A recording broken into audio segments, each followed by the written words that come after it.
Iki jenenge sing diumumno iku BK. BK kok. Badan hukum. Badan hukum. Kok BH.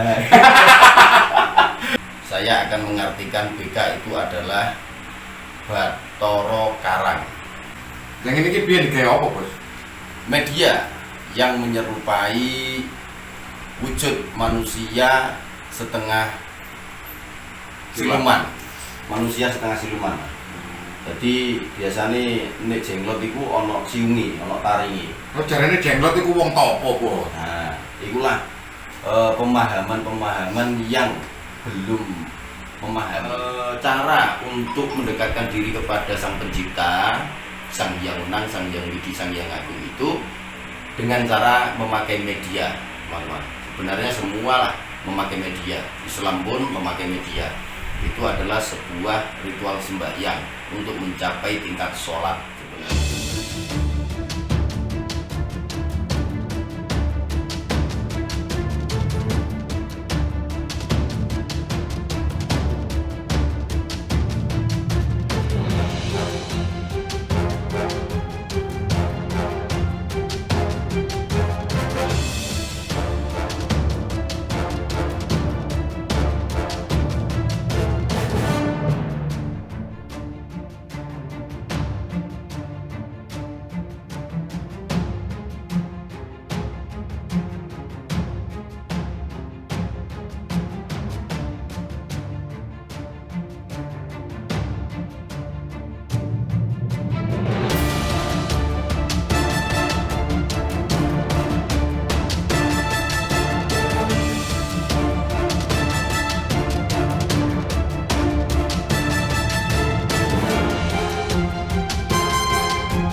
Tengora hidup.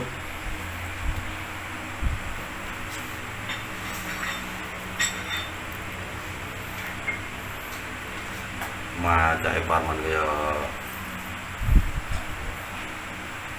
apa? Bakul gerabah. Bakul gerabah. Boleh kepengen Bos. Udah, Bos, mau ikut tak, Bos? Go, kenek. Apa maning?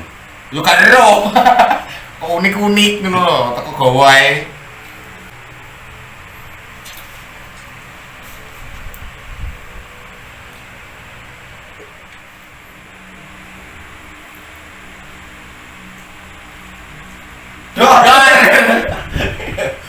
Kaget. Kaget. Kok apik ngono? Sudah maksud. Biasanya kan apa jenenge iku kaya apa? Kaya kejing-kejing ngene kok sing akeh iki kok apik kok cara ibarat iki apa pahatan. Kaya ana pahatan. Heeh, lho kaya wong ini kan kaya wong. Iki jenenge sing diumumno iku BK. BK kok. Badan hukum. Badan hukum. Kok BH.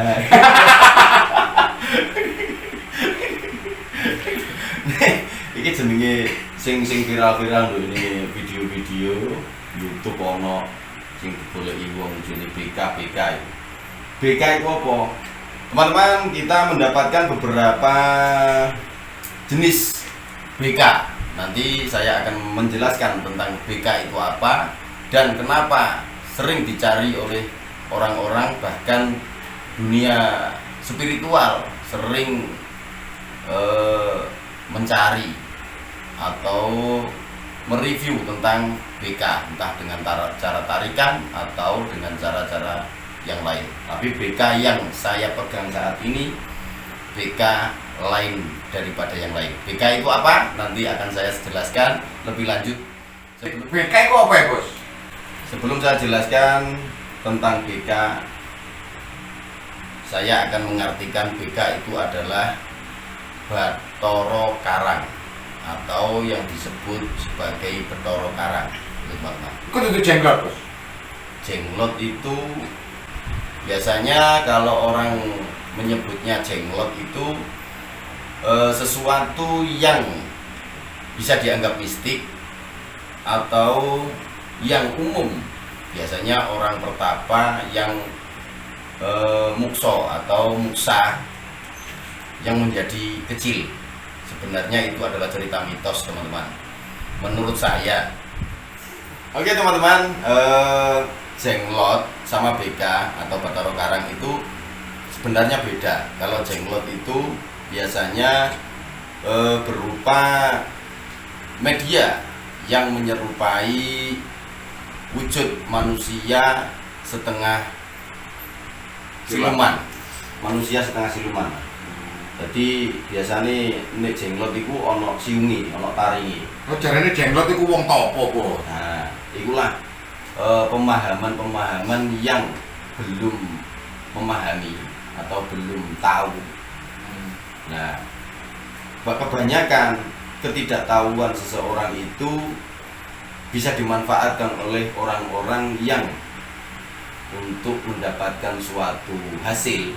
Nah, itu dijadikan media untuk mencari hasil agar orang itu percaya bahwasanya jenglot atau sejenis Bathara Karang itu bisa melindungi atau bisa membawakan rezeki atau dan lain sebagainya. Sebenarnya itu mitos. Rezeki, sesuatu rezeki atau keselamatan itu tergantung diri kita sendiri. Semakin kita dekat kepada yang memiliki rezeki, maka kita akan selalu mendapatkan suatu rezeki yang pastinya dengan cara usaha, dengan berdoa, begitu. Tapi bahas masalah bab-bab jenglot atau Bathara Karang. Jenglot itu yang mempunyai taring dan biasanya itu rambutnya panjang dan mempunyai kuku-kuku yang tajam. Itu biasanya dibuat untuk media-media orang tertentu, teman-teman. Kalau saya yang menyimpulkan itu sebenarnya media semuanya, teman-teman, bukan pertapa yang menyusut menjadi sebuah media jenglot atau BK. Itu adalah media yang dibuat oleh manusia dan dirapali atau dimantrai hingga sesuatu benda tersebut mempunyai suatu isi karomah atau suatu isi energi yang tak dapat terlihat. Maka di situ akan tersimpan energi-energi entah jahat, entah negatif, entah positif. Itulah yang dipakai sebagai media-media tertentu, media santet atau media-media keselamatan seperti itu. Sebenarnya kalau menurut saya bukan media keselamatan, yang pasti adalah media sihir, teman-teman. Karena di zaman Kanjeng Nabi Muhammad pun sudah ada yang disebut sihir, teman-teman, hingga sampai saat ini. Jadi sesuatu yang mempunyai energi negatif yang bisa mencelakakan manusia itu termasuk sihir, teman-teman. Dan BK atau Bathara Karang itu menurut saya sebenarnya tidak ada, kecuali ada media orang yang membuat itu dan dijadikan sebuah nama Bathara Karang atau jenglot. Nama adalah sebutan dari manusia itu sendiri yang memberikan, teman-teman. Jadi media-media seperti ini termasuk seperti orang pertapa yang membuat. Ini adalah media, ada yang medianya fosil, ada yang medianya batu, teman-teman. Jadi memang zaman dahulu kala di masa-masa kejayaan kerajaan atau sebelum kerajaan itu sudah ada media-media seperti ini. Media-media jenglot atau Bathara Karang itu sudah ada, atau disebut apa namanya, golekan kencana barang nunggu zaman kerajaan. Golekan kencana itu suatu media yang mempunyai wujud manusia yang berlogamkan emas.